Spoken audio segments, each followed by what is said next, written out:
reality of it all is that only so many artists can be at the center. And so perhaps part of the tension is who are the artists who are in and who are the artists who are out, and how much of the frustration are the artists who are out trying to be part of the group that's in. And the reality is you do 5 shows a year, you do 1 or 2 commissions a year, if you're actually trying to commission to produce and not just seeding, you know, larger work. And, you know, we have a artistic staff of, you know, the artistic director, myself, a literary manager, and a producer, 4 people. How many deep, thorough, meaningful relationships can you be cultivating over time? Not a lot. So I think that, you know, one of the realities is if we're doing our work well and defining our success as giving people the time they need, giving them the support that they need as they define it, or maybe as we define it together, who are the people that are getting left out? And maybe are those the stories that are the people who are feeling like they're not at the center of the institution? For me, I would like to think that the artists who we are either commissioning or who are engaged in a process that's leading towards production or engaging in a process that's about experimentation, we're all pretty clear with each other about what our purpose is, going back to the conversation that was having earlier. So I haven't felt a lot of mystery. The people who I think feel mystery are the ones who haven't figured out how to get to that place in the process. Okay. You're dealing with people who are earlier in the process often. Christopher, do you find, can you diagnose some of the challenge that the artists are having? I feel very similar to Mara here in that I feel that we are able to support a finite number of artists, but those that are in the family, so to speak, I hear from them personally that they are fulfilled in that process. I feel our programming, I'm sure as many of my colleagues around the table, is purely driven by what they say they need from us. And we're constantly asking that question and diving into those waters. What can we do for you? Whether you're a writer, you're a director, you're a whatever.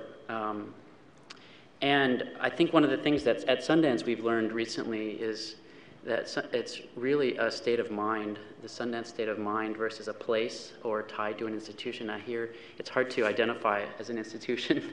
We're sort of itinerant and going all over, but by that itinerancy, we're able to sort of be malleable and flexible to whatever that person, individual, group, cultural context needs.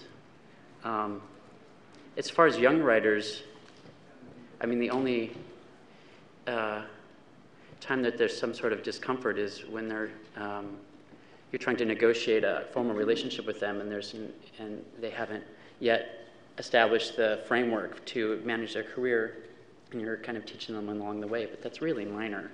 It's really not a big deal. Can I add one other thing, sort of related, sort of not?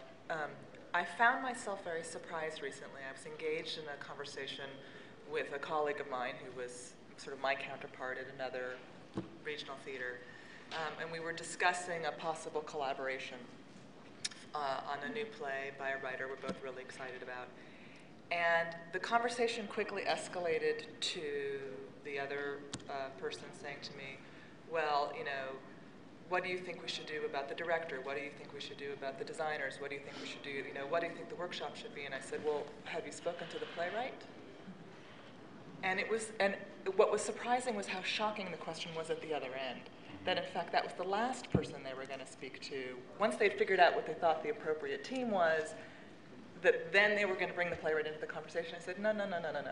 You start with the playwright, and then you build out from there. And so I think that might be an example. I'm happy to say, not at my theater, where where you're creating a process with an artist. They were creating a process for an artist in a kind of more paternalistic, with the best of intentions. They really thought they were doing the right thing, but they were forgetting to actually give the writer some agency in that process.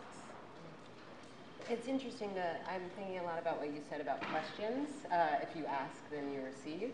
And I both direct a devising ensemble where everyone's a writer, and that has lived mostly in the presenting world, and then and doing national and more international touring, and then also freelance work. Could you say the name of the company, Rachel? Yes, sorry. Rachel Chapkin, I direct the team in New York. Can we pass the mic around? It's really hard. Yeah.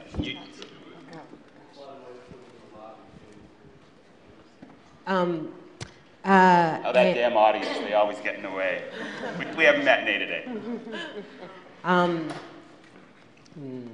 Sorry, Rachel. No. So figuring out what the questions are to even ask has been a really big process for us. And I think one of actually the biggest breakdowns that we have found in our touring, and actually this is a bright spot, and I hope it's okay to mention that we're talking with Wooly about the possibility of bringing a show here, and it's been amazing because we're having this open conversation about all the implications of that financially on all sides, and I know kind of what the factors are in terms of figuring out ultimately whether this is possible or not possible. And it's been a collaborative process that I'm happy that Howard and I think as the artists leading the companies have been able to drive, and that the business financial aspects of that are helping to support a conversation that is led by the artistic directors. But coming back to this sort of breakdown moment, just being able to be engaged with the marketing and impact that the production will have is something that is totally not a part of when we tour. And so there's this sense of landing like a fly in a community, being there for a moment, and maybe that theater has a deep relationship with its community, and so they trust the stuff that comes there, and maybe they don't have that. But I know it can be unsatisfying for us to land in a place and not have any infrastructure helping us reach out to the people that we're talking with while there through the production. I'm going to hand that to MK. You introduce yourself. Yes, I'm MK Webben with the National Performance Network, and I'm coming at this from the lens of touring, particularly as a way to extend the life of work. So talking beyond the developmental process and the finished piece. But we also have a commissioning program, and part of our approach to touring and then commissioning from the presenter's perspective is the mutual interest of the artist and the presenter for the work to reach an audience. And that is what a presenter can bring to a touring work, is they bring an audience to it. And how that presenter is connected to their community is a really important facet of the best presenters. But there's a wider range of presenters in the world as there are producing artists, and some are better at being connected to their community than others.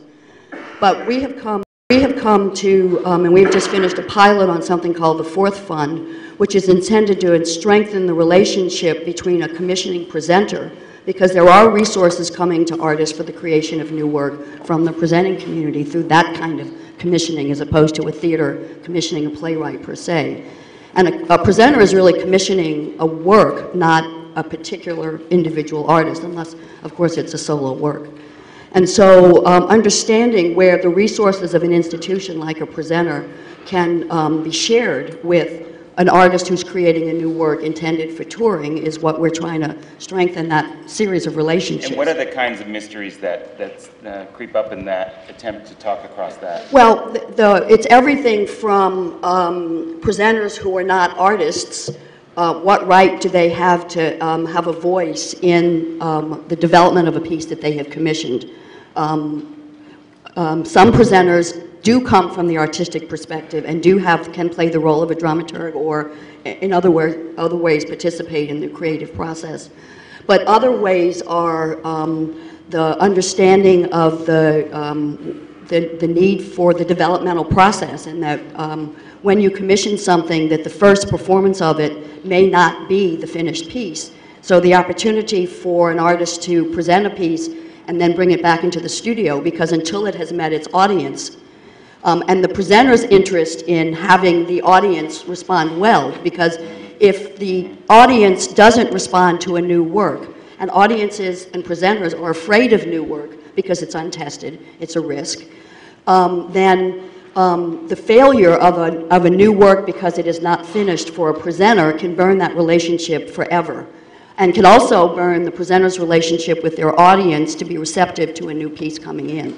So it really raises a lot of complexities about sort of the triangular relationship between the institution, the artist, and the audience that I don't know that we talk a lot about on the producing side. And Allison, can I throw this at you? Sure. First of all, you have a huge project that you're doing with, what, 37? Up to 37. If we're done at 25, we're stopping. Okay. And so there's the question of capacity and how many artists at once. And then there's also the question you're dealing with a range of different playwrights, ensembles. You're dealing with a bunch of different commissions.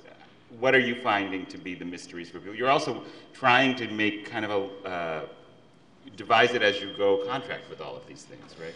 So what's happening there? Well, should I take the mic? I think you got that mic. Okay. Yes, it's a very large project we're commissioning up to 37 new plays about moments of change in United States history. And we're doing the commissions over the next 10 years. And the organization is? Is the Oregon Shakespeare Festival. And so there are a lot of forces sort of pushing at the process, and Universes is here, and Richard Montoya is here, and Christopher Diaz is here, and they're all at different points in the process. But, and I thank them for being part of the